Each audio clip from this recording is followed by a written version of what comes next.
And welcome to the first episode of Down College Ave. I'm Matt Lasser with Cam Rolston. We are both FSU students. To give you a little background on ourselves, I'm only an FSU student for another 3 weeks here, but still counts, I guess. We're just here to talk FSU sports, mainly FSU football. We'll talk a little bit how our basketball team just fucking sucks. But other than that, it's pretty much all football. We'll start off with the Miami game, just a beat down. Cam, what did you think of that? I thought it was over from like the fourth play from scrimmage I think that was fourth when Travis threw the 56-yard touchdown to Pokey Wilson. From that point on, it was just a complete just no-show from that Miami team. It was really nice to see the recruits in their Miami gear doing the war chant during the game. So, yeah, I was going to talk about that a little bit. The Miami's recruiting class is still, let me see, I don't even know what it's ranked right now, but I know it's pretty high. I know they were top 15, but I've heard they've been unable to reach Isaiah Rashada recently, so that might not be some good news for them. Could also just be people on message boards just starting rumors just to talk. But so according to 247, they're ranked number 7th in the country recruiting-wise. I was looking it up because obviously everyone thinks Miami's buying their recruits, pulling an A&M, even though I personally don't know where they got the money from it because the university literally gave teachers a pay cut, a year or two ago. So I was trying to do some digging on that and found out the Life Wallet CEO is the one giving out all this money, and he's already paid. Mr. John Ruiz. Yeah, he made an appearance earlier this year on SportsCenter talking about how he's not paying them just because the university wants to, and it's because of NIL. But everybody knows it's not the truth. It's just the university tells them who to pay and how much to pay them. Yeah, Cristobal's a good recruiter. He just doesn't seem like he's a good coach. I'm kind of worried about Van Dyke there. He clearly shouldn't have played. If I was Van Dyke, my name would have been in the portal Saturday night. Yeah, it should have been. I just think, I know him personally, so I know he's got a girlfriend down there, and I know he's got a bunch of shit going on. I doubt he leaves. If he does, I think Penn State is an interesting landing spot just because that's where Manny Diaz is. And that's his coach. I do know that there was a little bit of talks about him transferring last year. Summer when Mario came in. Yeah. And Mario's the quarterback killer. As you saw. I think a lot of it though was was Van Dyke kind of lying about his condition, I guess is the best way to say it. Because I didn't watch the game on TV because I was at the game, but from what my dad told me or what people watching the game told me is that he told the training staff that he was good to go back in. Went back in, couldn't take a hit. I think we sacked him. We didn't really sack him. It wasn't even a hit that he took that took him out of the game. It was he got the ball in the end zone because they were on the 2-yard line. He rolled out right and tried to throw, and then just immediately his shoulder just went down. Yeah, I don't think. If I'm him, I'm not. There's no reason to play the rest of the season. He should be done. There's absolutely no chance he should be playing for the rest of the year. What they sitting at now? 4-5. Yeah, they're 4-5, and I believe they play Clemson in one of their last 2 games. Yeah, Clemson. I know they played Pitt. They played Georgia Tech this week, where the line came out. They were 1-point underdogs to Georgia Tech. So them making a bowl game doesn't seem the easiest path right now. And there's no reason to play in that bowl game either. So it's Pitt. To go Georgia Tech. I know they play Pitt after Thanksgiving, and then Clemson. I don't know. I'm pretty sure they play Clemson. I remember making fun of them for still having the probably best team. Best team besides UNC and the ACC left on their schedule. Yeah, it just things are not looking good down in Coral Gables. Let's see. Yeah, they play Georgia Tech this week. Yeah, they play Georgia Tech, Clemson, and then Pitt. Sorry, I had the order mixed up. But we had the teams right. Because that Clemson's a loss. That line's already at Clemson minus 18.5. The Georgia Tech line moved to 1.5. And then the Pitt line's not even out yet. Is that game at Pitt or is it in Miami? It's in Miami. I guess that gives them somewhat of a travel advantage, at least from that standpoint. But it doesn't. There's no home field advantage there. But no one's going to show up for a Pitt game except maybe my parents. It's easier. It's easier though for them because they don't have to really travel. Yeah, a 4-hour, 3-hour flight, maybe. At least Miami still has the 45-minute bus ride to the stadium. Yeah, they do have that travel, actually. Pitt could be staying closer to the stadium than Miami could, for all we know.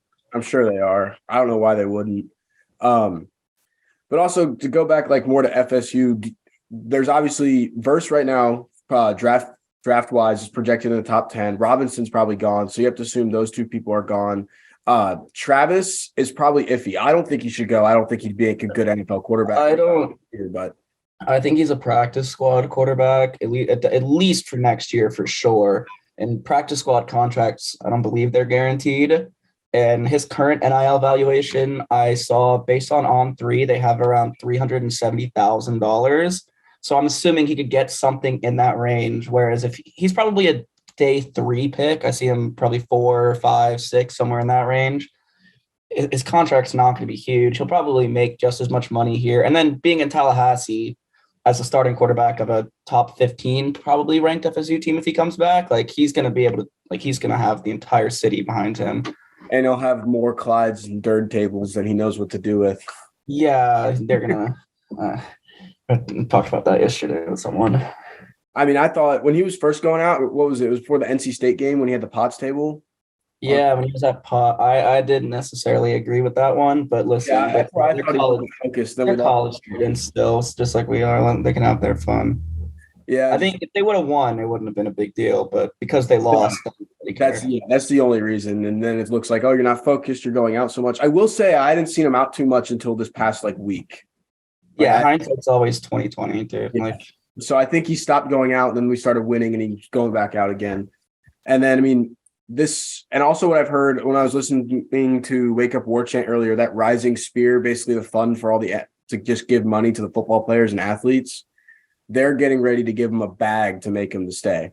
Yeah, they're probably, I mean, after the UF game, they're probably going to have a sit-down meeting with him at some point and kind of lay out what their plan is with how much they're going to try to get him next year. And I think I think the max is $500,000 next year. It's going to be probably lower than that, but it's going to be somewhere in like the $200,000 to $500,000 range he'll make, I think, next year. Yeah. I mean, whenever they put his jersey on Fanatics, it sells out within a week. Like, he's getting money from that too. He's getting his 4th and 14 shirt. Yeah, so. I don't think there's any way he leaves. I think he should make all of his money now before he goes to the NFL and is done within 4 years. Yeah, he still has some problems at the end. I mean, he's obviously a very gifted athlete. He just has some mechanical issues still. Definitely his lower half's the biggest problem when looking at the draft. His feet, a little shaky. He tends to throw off his back foot a lot, which isn't great. But, I mean, he has a lot of the tools. He has a really good arm, good velocity, perfect athleticism. I mean, he just continues to progress. He progresses. I saw this in an article. This guy, he likened it to a Madden progression, which I kind of agree with. Because, 2 years ago, the most optimistic Florida State fan would not have said that Jordan Travis is going to be the 2nd-ranked quarterback based off of PFF. I mean, who's number 1? Drake May. Yeah, Drake May by it's not. I mean, it's really close. They're within 2 points, I think, and then Bryce Young is 3rd. It also depends what style of offense you are. Drake May is more of a pocket passer, right? I haven't watched too much North Carolina. Yeah, Drake. Yeah, I haven't watched a ton of UNC, but from what I know, yeah, he's more of a pocket passer. Which I don't think would do as well in this offense that we have, at least. I think you need a little bit of mobility. No, yeah, the offensive line's still not great. They've improved a lot this year. They had some issues. There was some missed plays on Miami. There was one that was Miami ran a stunt and the right side of the offensive line just didn't pick it up. But Miami was so bad that 2 of their players literally just ran into each other and took each other out. Did you see the picture of this Dylan? His face mask. His face mask was messed up because he hit someone so hard, which I love to see. Is he gone after that? Is he a senior? Oh, yeah, he's like a 6th year. He's that's what I thought. Yeah, but there's there is Caden Lyles may be able to get a exemption for next year for injury, and then there's the one of the 5-star offensive lineman that went to Wisconsin who's transferring. He announced it. I think I trust Norvell in the portal to do a reload. I mean, we saw it with last year with the receiving core bringing in Johnny Wilson and people like that. I think it inverse too. I think Florida State is one of the best teams in the transfer portal as of now, and I think I have a tough time saying there's a team better. Yeah. I mean, all of our top players are transfers, whether or not, I mean, Jordan wasn't a transfer under Norvell, but he's still a transfer. Benson's a transfer. Versus a transfer. Jermaine Johnson was a transfer last year. You see the success that he has hitting in the portal. And it definitely, especially defensive end and running back, I think are his two number ones in the portal so far. Like if you're a running back or DN in the portal, FSU is one of the top options. It's got to be. And I do like also how he doesn't go for like the top guys a lot in it. Like he kind of like Johnny Wilson wasn't a top guy. He did a press conference a few weeks ago saying nobody was reaching out to him besides FSU. Right. Yeah, he had like 200 receiving yards in his first 2 seasons at Arizona State, and he already has over 600. Yeah, like it. I like it. I love it. I think that's what's going to happen, and that's how we're going to be good next year too. And I mean, most of the players are going to stay. That's what, in general. I mean, Verse, Robinson are obviously gone. You'd be dumb if you're Verse to not leave because you're getting. Yeah, so, unless God forbid something happens to him, he's not staying. Where he came from, going to an FCS school and then making it here and becoming a potential first round pick. It's just not even first round, top 10. Yeah. He's projected number 9 to the Bears right now. Last I saw. Yeah, that's what PFF has it at. It's number 9 to the Bears. They've had him 2 straight top 10, so that's looking really good. And then we'll have another J-Rob that gets a top pick. Yep. To transition to, we were talking about O-line. Syracuse's D-line is actually almost completely out with injuries, which is really good for us. Probably won't be able to get as much pressure on Travis, and especially the O-line's been looking good. Not worried there. Did you watch the, I think it's X's and Knowles video that they do? It's like how we match up on film and stuff. I didn't watch that. I mean, I've looked into it, but I haven't watched that video yet. So basically, like Syracuse without Schrader, that's the biggest thing. If Schrader's playing or not, I can't find anything. I don't think anyone. Dino Babers basically said it's like he said this quote was an owie that they're watching until Florida State. I know that the team is practicing right now. Our team is practicing as if he is playing. I mean, so that's good. This offense, from what I've seen with Syracuse, completely revolves around him. Like if you don't, the offense was anemic with Del Rio Wilson in the game. Yeah. I mean, they only managed 146 yards against Pitt, who has the 26th ranked defense in the NCAA, and we're higher ranked than them. I think we're the only. There's like 3 teams in the top 20, I believe, on offense and defense. Yeah, I know we're one of Ohio State and us. But I mean, their defensive line being so injured. Last I saw, they were missing 5 players out for the year on their entire team. Their number 1 corner's out for the year. Yeah. Jahad Carter's interesting because he's had pick in 3 straight games for them. So we'll see how he maybe matched up against Johnny Wilson. But, I mean, they gave up 161 on the ground to Pitt and 246 to Notre Dame. And both of those teams are ranked behind us offensively for rushing. So it definitely – and you saw the performance that Benson had last week against Miami. Toa Philly get in. I really love the role that Toa Philly's been playing. I think since the NC State game, they've had him – really play a wide receiver role almost. Like he's been lining up in the slot plays. They'll have him motion in, kind of let Jordan see the coverage that the defense is playing. I think that's helped a lot. I mean, you've seen him destroy wheel routes. He's had like 3 huge plays in the last year on wheel routes alone. I do think the deep ball, we're going to have to stray away from the deep ball, which we've loved to do early in the game, at least so far, because the way, at least from what this video was saying, was Syracuse plays a cover 4 defense. So there's a lot of deep players. I honestly think if we go into it with the same game plan as Miami, where we're pretty much just going to run the fuck out of the ball and just give it to Benson and go, it should be a blowout. And I don't think Benson will get stopped because obviously, like we said, D-line is out, like a bunch of players out. Do a lot of and then go into the play action and then you throw your deep ball. Like it's just kind of a trickery play, but I think if we go into it with the same game plan as Miami, we'll be more than okay. And I think that with them running a cover 4 defense, it really opens up the game for a player like Micah Pittman, who's, I mean, obviously they love to throw the deep ball to Pittman, but it doesn't tend to work. But his ability to stay underneath and block and be able to run those short intermediate routes definitely seems for a big game for him. And I think maybe even Cam McDonald could have a nice game this week. I agree. And also so to go to Syracuse's offense, apparently Notre Dame, they love to run slant routes and underneath. They're number 1 in the country in 10 to 20-yard completions. And apparently Notre Dame figured out that they love to run the slant route on the first play, like no matter what. At least that's with Schrader at quarterback. Del Rio, I don't know. But then they picked him off first play because of that. So maybe we watch out for that first play and try to do the same thing. But That's what worked for Notre Dame, and they obviously beat the shit out of them. And I just think without Schrader, this offense is absolutely nothing. Without him, I don't believe they have a real shot at winning. I mean, any given Saturdays or Sundays, and pros will say, but you can win a game. But I mean, his ability to be able to run the ball, I don't know how efficient. Nobody knows what his injury is either. The only thing that's been labeled is that it's not a concussion. Yeah. So if it is a lower body injury, that limits his rushing ability. And he torched us on the ground last year for 137 on 16 attempts. And he had 3 rushing touchdowns. And that was 2 bad teams playing too. Oh, yeah. That we were 0-4 that game. Yeah. So we were not at our highest point. So I definitely think that we're a better team, better linebackers will be able to more easily spy him if he is mobile. Nobody really knows what the deal going on with him. Yeah, that's just the interesting part. I mean, that's all I have on Syracuse. I saw one Instagram account say we're on upset alert. I don't think so. I honestly am taking our points in that game. It's just too. Isn't it? It was what, 7.5? It might have gone down to 6. Okay, that makes sense. It's an away game in the 7 right now. In the Carrier Dome. I mean, I think it has a new name now, but it's still and always will be the Carrier Dome. It's like Heinz. Yeah, and I just really think that game plan against Miami, we can kind of just use the same because Pitt ran all over them. Notre Dame. I mean, Pitt didn't even have Israel Abanikanda, and they still ran for. Oh, he was out? I didn't even know he was out. He didn't play last week. No.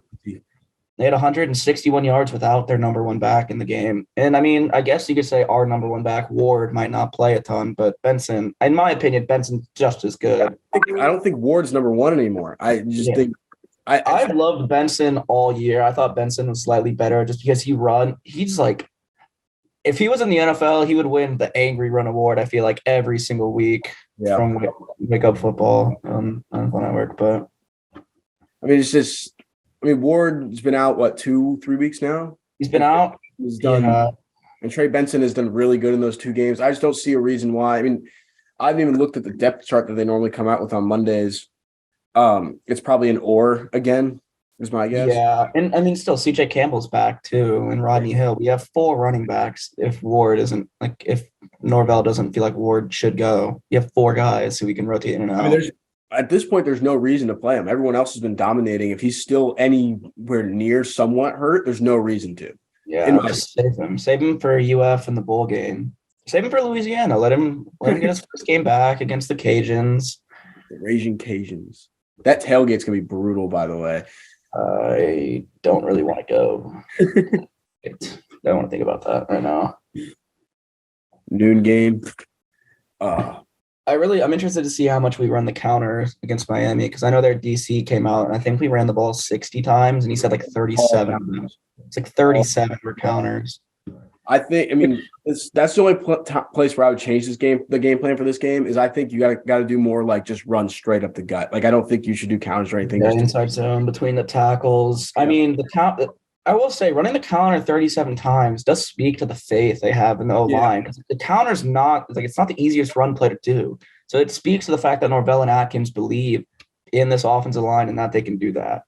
I mean, I think, and just the offensive line just compared to last year, I think by game 4, game 5, we had already switched it up 6 or 7 times or something like that. And now it's stayed pretty consistent besides one injury.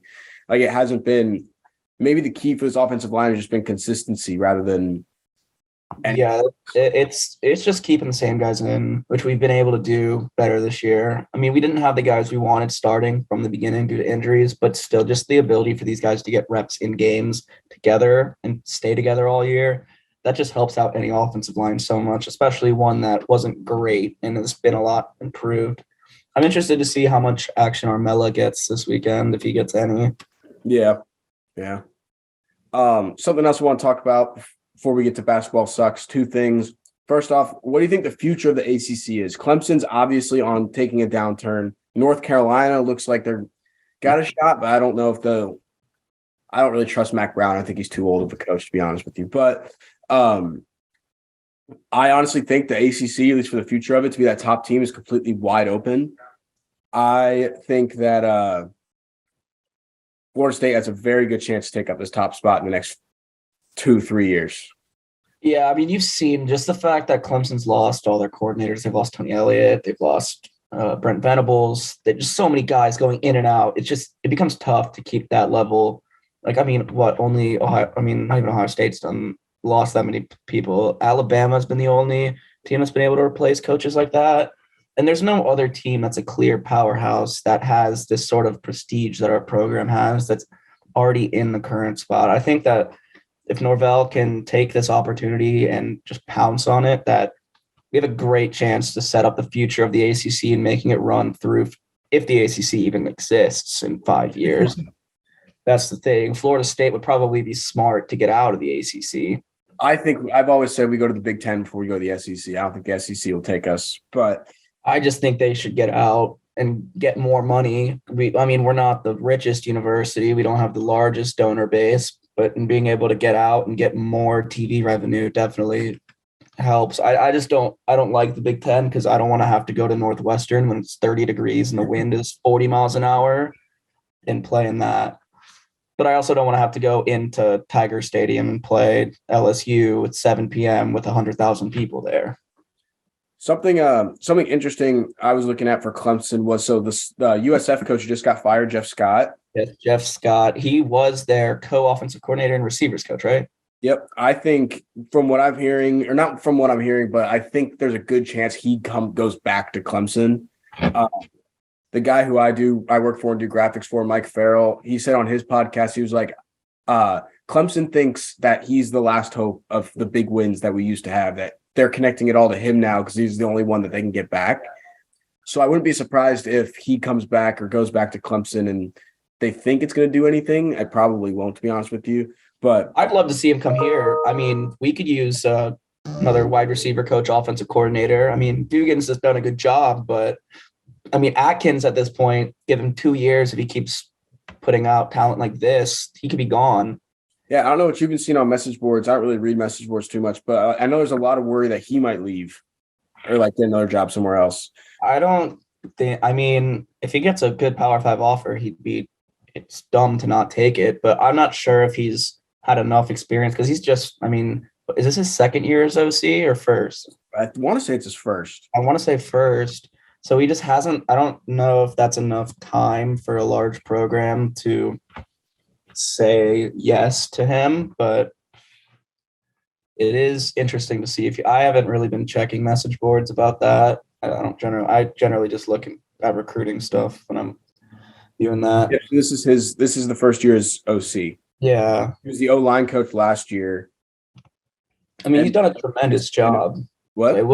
He's done a tremendous job. It wouldn't surprise me if somebody gives him an offer at Georgia Tech, maybe. I mean, I think maybe Georgia Tech, but I think in general you're looking more group of 5 if he's going for the head coach route right now. Yeah, he at this current moment in time, there isn't a large Power 5 school that is has a job opportunity that would be worth him taking, and B is going to offer him that job because he's not. I mean, Auburn's not even looking at him, and I think that's the biggest Power 5 opening currently. It is. But who would you just pick between if you were hiring a head coach, Atkins or Dion?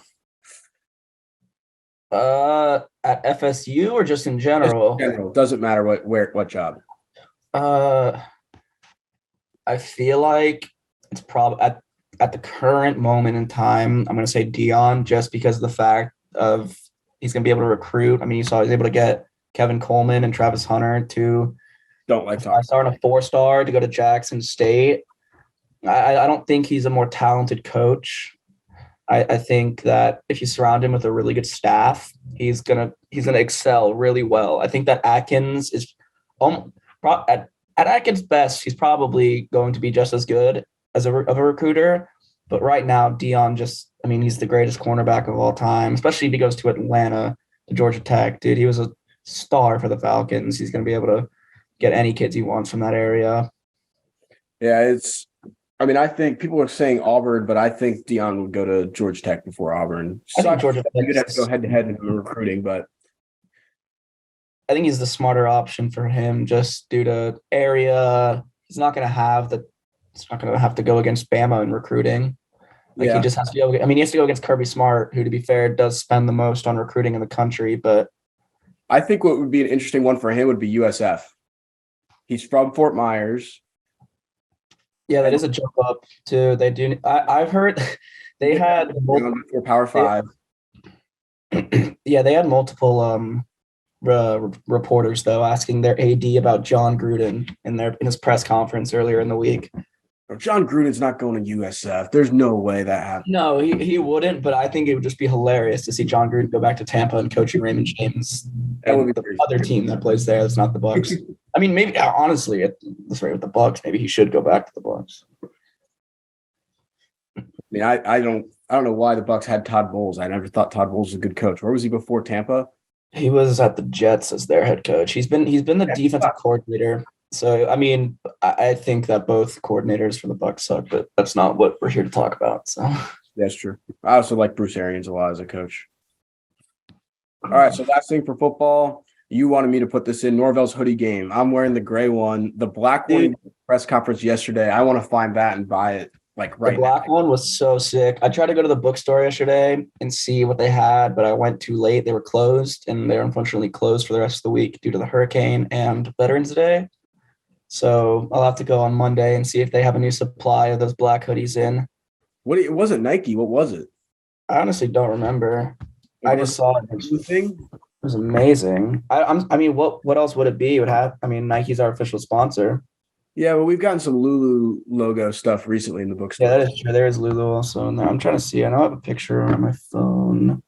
Pretty sure I sent it back and forth. I mean, he wasn't even wearing a Nike. His Monday press conference, and on the Inside Seminole Football, he was just wearing like a normal garnet pullover. Like, it didn't even have an FSU logo on it. Maybe he went to Fanatics and just got the $30 hoodie there. He said, "Yo, I'm the coach. Give me the discount code." I wonder if he has those. That'd be cool. It's like a discount code. I mean, he gets so much stuff for free. All those players do, and all coaching staff does. Oh yeah, if you've seen those videos, it's like Christmas morning every fall. Yeah. And then bowl game too, whatever bowl game we get. Bowl game, they'll get like a TV or a PlayStation. Yeah, depends what bowl game you get. Yeah. I think I want us to go to the Cheez-It Bowl. That's my. Yeah, I think that's what most people are rooting for. That one, I believe, is the second qualifier in the ACC because we're not going to get a CFP one. So that's. We're not going to get a New Year's Six either, unless North Carolina. We're not. No, the ACC is going to get. Is it the Sugar Bowl that we call it? No, Orange. Unless Orange. Yeah, it's the Orange Bowl. So the winner of the ACC championship will go there, and if that's Clemson, then we'll probably be the second just because of brand name. Yep. It'd be really interesting to see which Big 12 team gets the Cheez-It Bowl. I personally want it to be Texas, but I think everybody wants it to be Texas, but they probably won't fall down to the third spot for that. I mean, that'd be the first time that Texas and Florida State have ever matched up in football. As hard as enough it is for people to believe, they've never played. I mean, yeah, my sister goes to UT, so it'd just be fun for me to watch, and so does my ex-girlfriend, so I could a big fuck you, because I think we could actually beat them right now. But that would have to – I think they'd have to lose to TCU to make that have a better chance to happen. Yeah. And they're in Texas has a chance to go New Year's Six and win the Big 12 still. Well, the ideal situation is that they lose to TCU, and then TCU loses, like, I think TCU still has to play Baylor in, like, Kansas State. In Baylor, I believe. Yeah, if they lose one of those games, then they don't get the college football playoff game, which means they get the winner will get a New Year's Six bowl, but then two teams will. So if Kansas State's really good or Baylor's high up there and they get chosen before Texas, then Texas gets the Cheez-It Bowl. Yeah. I think it's pretty likely of happening. I would love to see that happen. Oh, that'd be a very big matchup too. Just large fan base. That'd be a really good bowl game. But I mean, we've still got 3 games to play, so we got to focus on those. So last thing, just to get off of football, is that basketball game against Stetson was absolutely awful. Did you go to the game? I didn't go. I went to the game. Unfortunately, I left with like a minute left. We were down by 9 points. It's a lot of the same issues from last year. We don't have a ton of big men. We have Naheem McLeod's our starting center, who struggled with rebounding against a smaller Stetson team. So I don't think he was the only one to struggle with rebounding. No, the entire team struggled with rebounding. At one point in the second half, they had just as many offensive boards at 15 and as we did defensive boards at 15. So when you're giving up that many offensive rebounds in a game, it's not a great sign, especially when you have to go up against a UNC team with Armando Bacot later in the season. That's going to be a blowout. I don't think we're like we did Duke last year. Yeah, we struggled again with perimeter defense. We did last year. All of the switching on defense left a lot of guys open on the perimeter. And I mean, Luke Brown for Stetson had the game of his life. He had 27 points and he was 7 of 11 from three-pointer. And I mean, he took at least two like absolute heat check three-pointers that he just missed. So if you take those out, I mean, he was almost 90% Yeah. from three. He went insane. I'm wondering how much it goes on coaching now if it's the same problems over and over again. Like they're clearly not focusing on the right thing. That's my opinion. Coach Ham probably is old and should be. We also we're not the talented team we were No. 3 years What's the ago. name of the guy who got suspended? I keep forgetting. Bob Miller, he's out for 16 games. He was one of our best incoming recruits. Him and Tom House were too. Yeah, him and Tom House were our two top incoming players. Tom House had a decent game, but I mean, and we still struggle with free throw shooting. I mean, Matthew Cleveland, who's probably our best offensive player, he shot I think in like the 50s and 60s last year from free throw line. He was said to have improved, but he was still 4 of 7 from the line earlier this week. I mean, he had 16 points, but 4 of 7 is not great. And they play UCF in Orlando on Friday night. Oh, yeah. And then Troy, UF is going to be a tough game. And then Purdue is the next tough game after that. Is that at Purdue? No, it's home. Yeah, I thought we played away there last year. Yeah, but I doubt we win. Just seeing in this team right now, I doubt we win that game. I don't think Purdue's that good, but I don't either. But Purdue always generally has a bunch of big guys that are able to rebound the basketball, and that being a struggle of ours doesn't seem to bode well. No. It's going to be another long basketball season, I think. We'll see. Maybe we can turn it around. Jalen Worley doesn't seem to have improved his offensive game too much. He's not a great shooter. Doesn't seem to have worked on it a ton. I mean, maybe he did, but he didn't show it in the game. I'm interested to see how much Cameron Fletcher is able to give a spark off the bench. That was his role last year. Yeah. We got the UCF transfer, I think, right? Darren Green, I believe is his name. I was going back home tomorrow. Yeah, he had a pretty bad game against Stetson. So, I mean, it's only one game. It's never the end of the world, but you would like to see a little better, especially when you have a coach like Coach Hamilton. I mean, he is getting a little older. I don't know. I think he's got to be on his way out soon if the same problems keep coming up over and over again. Because at that point, it's a coaching problem, right? Like can't just blame it on the players. If the same thing's happening over and over again, you're not trying to fix the issue in practice. Yeah, he's a great coach. I mean, like, no disrespect to Coach Hamilton at all. I'm just saying he's getting old. Yeah, just if it's a continual issue throughout the entire season as it was last year, you're going to start seeing it kind of get to the same point that it ended up getting to underneath Bobby. Yeah, I think his tenure with football, where it's just bringing a younger guy like Coach CY. Yeah, it'd be great to see him get opportunity. What the women's team did, they had Coach Sue, and then they just promoted the assistant coach underneath her. Coach Sue retired, and I mean they put up their record for points their first game of the season. All right, well, that's all I got for basketball. We got soccer coming up. I don't know much about soccer, but I know we're number one. The NCAA tournament starts tomorrow. Hopefully we win again on a natty. Against Florida Gulf Coast, and then we'll have another home game after that, which most likely looks like, I believe it's going to be LSU. When you look at the bracket, they're the favorite. They're the higher ranked team, and we'd play whoever wins their game. So, gotcha. Yeah, I don't know much about soccer. I mean, it's fun to watch when we're winning. So, but yeah, it's pretty much what matters is winning. So, all right, that's all we got. Thank you guys for listening, and we'll see you guys again next week. See you.